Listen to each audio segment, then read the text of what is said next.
Hey, welcome back to Black Lab Garage. You know, everybody keeps asking about those small block Ford cylinder heads that are available from Vevor. So guess what? We're going to take a look at one of them. Not only are we going to take an up-close look at one of them, we're going to compare it. We're going to compare it to another very popular cylinder head for the small block Ford. You ready? Come on, let's get into it.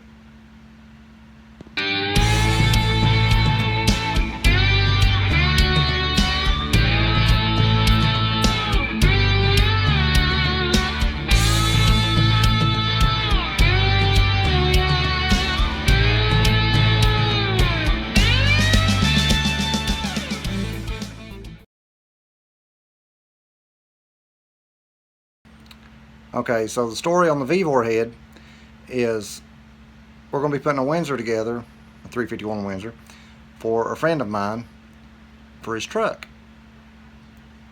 And, you know, right around Black Friday, these popped up. And I said, well, you know, let's be a guinea pig. You know, see how good they are. So he sprung for it, and I've got one of them here to take a up-close look at. But also, I'm going to compare it to those NKB heads that I had.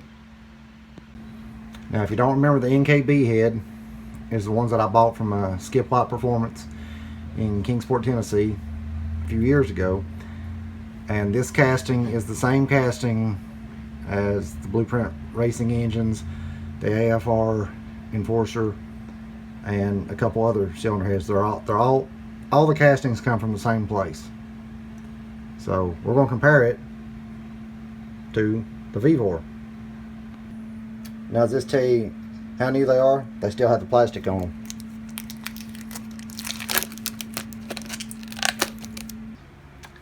Now, according to Vivore, these have 61cc combustion chambers.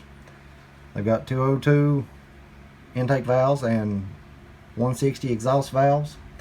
And it says the intake ports are 175 cc's. Now you can see that the intake ports pinch down quite a bit back there. I'm actually going to measure them here in a minute, but I want to give you a good look at them. Because they're huge here on the outside, but you can see they neck down quite a bit back there. Let's get a measurement on them. Okay, so measuring them, they measured 1.86 inches tall. Now, I'm not measuring here at the very opening because we don't care about that. We're worried more about back here. 1.86 inches tall and exactly 1 inch wide right here. Now, if you look at the casting that is used by AFR and by Blueprint, some of them, you'll notice it doesn't neck down like that back towards the back.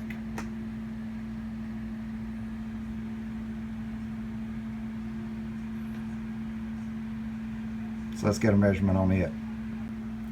Alright, these measured 1.9 inches tall and 1.12 inches wide on back in there. So these are rated, supposed to be 190cc ports.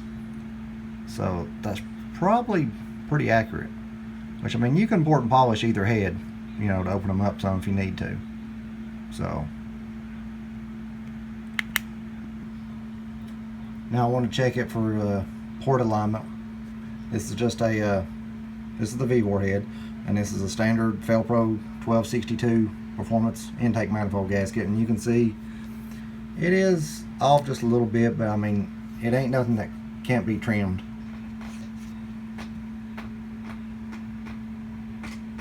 Just to show you how much. You can see that. So I mean, it's not too bad. It can be trimmed and you'd be okay. So now let's check the NKB for port alignment with the gasket.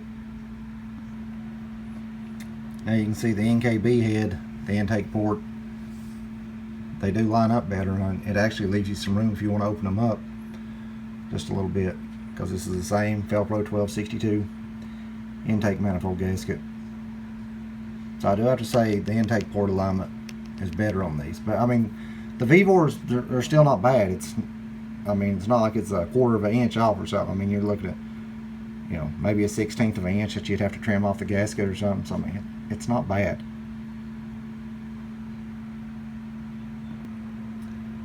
Now on the exhaust port side of it, I can go ahead and tell you these have bigger openings than the heads that I have, which once again, this is the Vivore head, which I'm doing the Vivore head first all the time.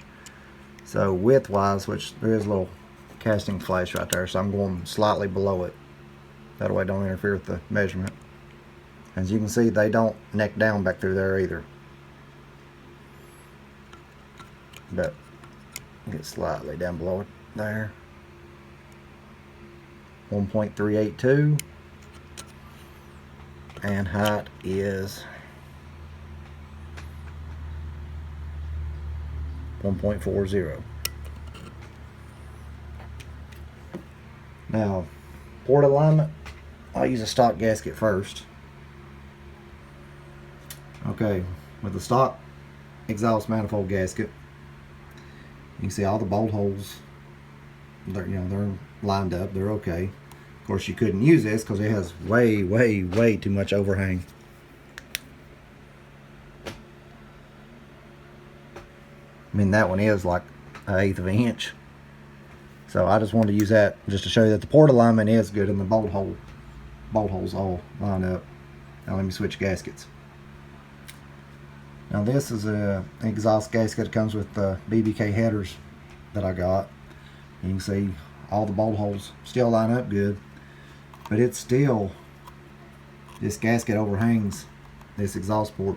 And oddly enough, when I went to Vivore's website, it does not tell what the exhaust port volume is.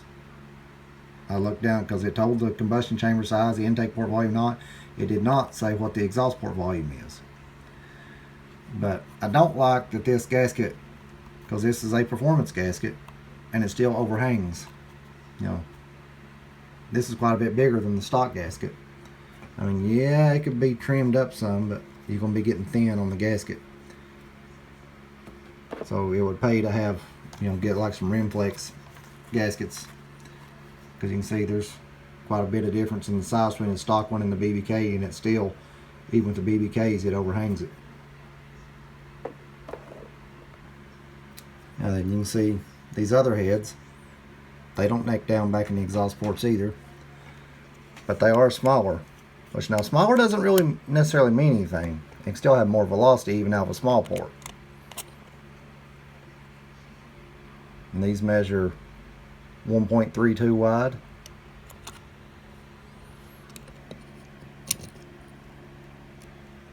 And 1.308 tall.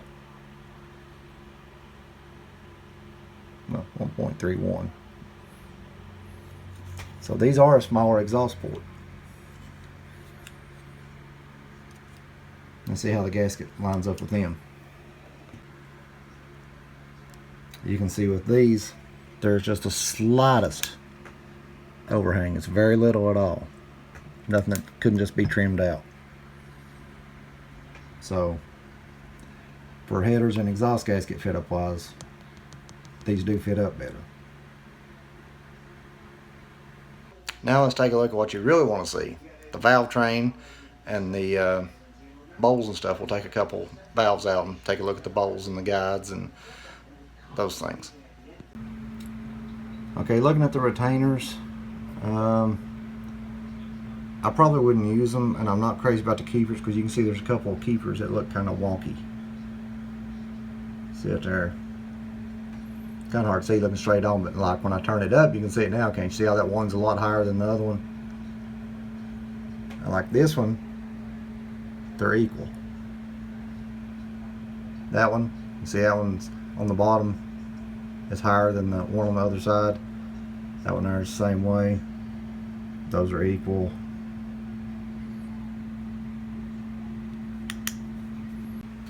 But you can see they do have dual valve springs.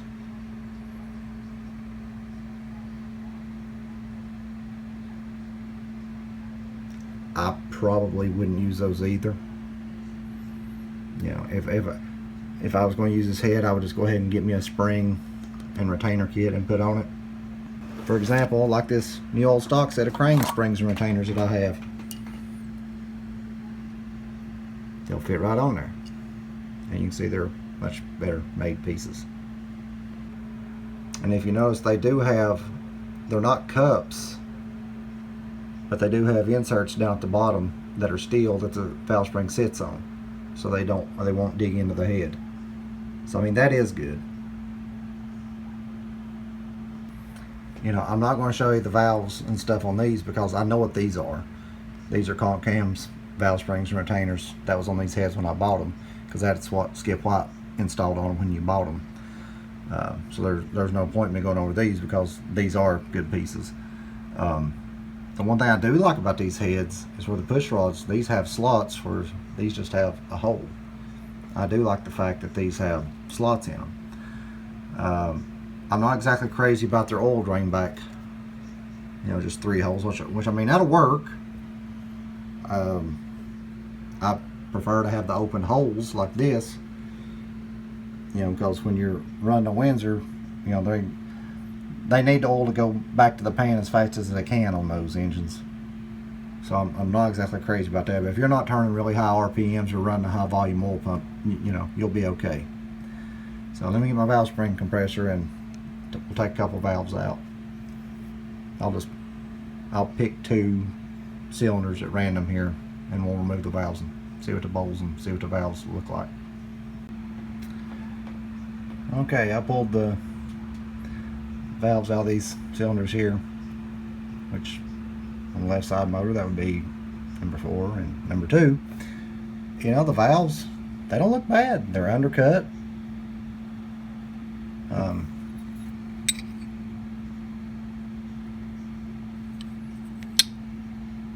Not off center, don't look like. And then as far as the guides,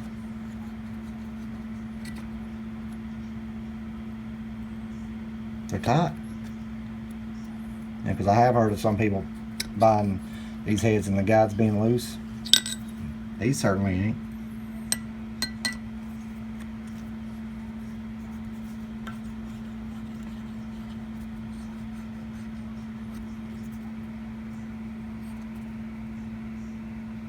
Guides are tight.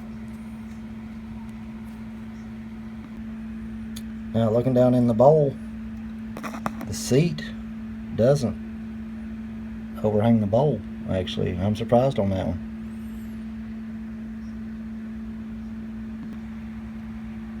Now looking down in the bowls, the seats, they don't overhang the bowls. I'm actually surprised on that one. I mean, you could do a little smoothing on them if a person wanted to. You know, you could smooth it a little bit right in here, you know, and over here and stuff. But actually, I mean, well, here, this is a pick. Look here.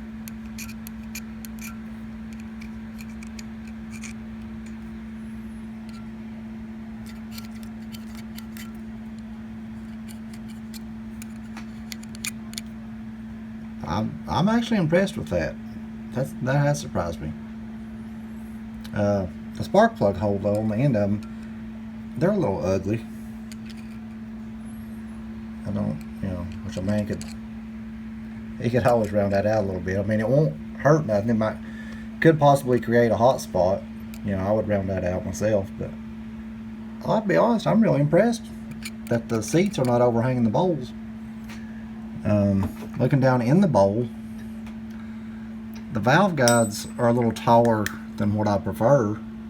You know, they hang in to the bowls quite a bit, so that probably hurts the flow some. I mean, not terrible.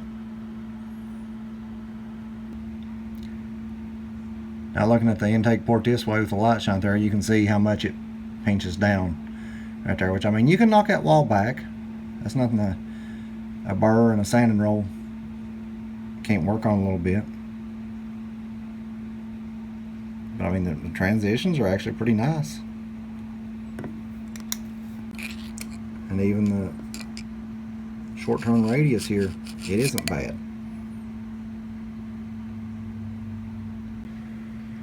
Now looking up in the exhaust port, you can see the valve guide for the exhaust doesn't stick up near as far as the intake does. And actually there you can see those metal shavings down in there too. But exhaust, that bowl doesn't look bad at all. Let's go over here to this one.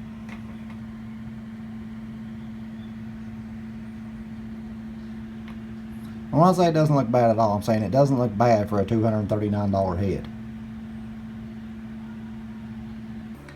Okay, I've colored the valve seat with red ink, and I covered the face of the valve with black ink. So now let's see how they work out when they're lapped. Finally, I got my lapping tool here to stick. I never got to stick to this valve. I mean, it needed help. Where's that stupid Hawk Tour girl at when you need her? Now you can see here, a little more light on up close, they actually have a 2-angle valve job here on the seat, and which I colored it up here, and it's rubbed all the ink off. So the seats are pretty concentric. And then looking at the valve,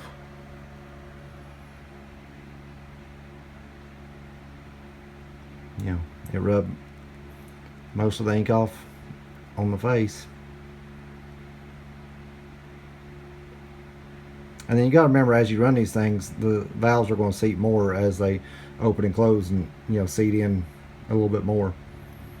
So a man could lap these if he wanted to, but honestly I would have no problem with running them.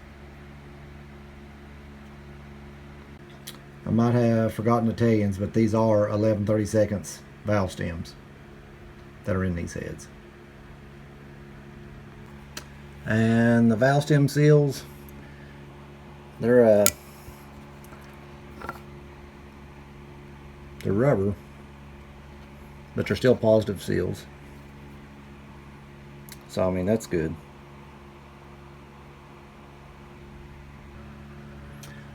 Now I went ahead and put some adjustable guide plates on it, put the rocker studs in, because I have heard of people talking about on some of these cheaper heads the studs being out of alignment. No alignment issues there. Matter of fact, let's take a straight edge.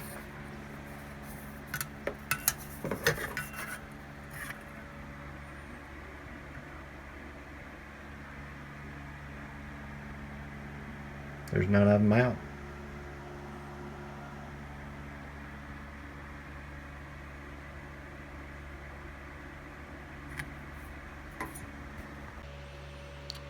So overall, what is my thoughts on the Vivore head?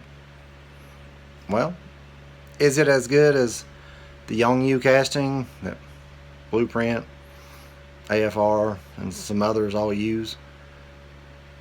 No, it's not. But once again, look at the price difference. I mean, he got these on Black Friday for $239. So, are they a good deal? Absolutely. I mean, you can't. Why would you even bother with the old set of stock heads for what these cost? If you take these heads and, do a little trimming on the intake port, or on the gasket, change the retainers and keepers out on the valve springs, depending on what you're running also, because these are obviously set up for a hydraulic roller. If you're running a flat tappet, you definitely want to change the springs, but at the minimum I would change the retainers and keepers. So trimming the gaskets, maybe a little port matching, change retainers and keepers. You're still not going to have much into these heads. You definitely couldn't fix an old set of stock heads for that. And I'm sorry, these are way better than anything stock. I just did some quick math, so roughly for $625, because that's $239 a piece for the heads, and then I allowed, a set of valve springs, retainers, and keepers are less than $150. you got a good set of heads. You know, I mean, if you're going to port them or anything like that, I mean, that's just your time involved. Um, I don't think you can beat them. Like I said, are they as good as the Yongyu casting? No. But they're not at that price point either. So, I hope this helps some of you. You know, I hope you, because I know a lot of you have asked about them, so I want to show you kind of up close what these really look like. And, you know, be sure and hit the thumbs up, like, subscribe, and stay tuned. Me and the pups will be back with another one. And listen to more Goose Creek. See you.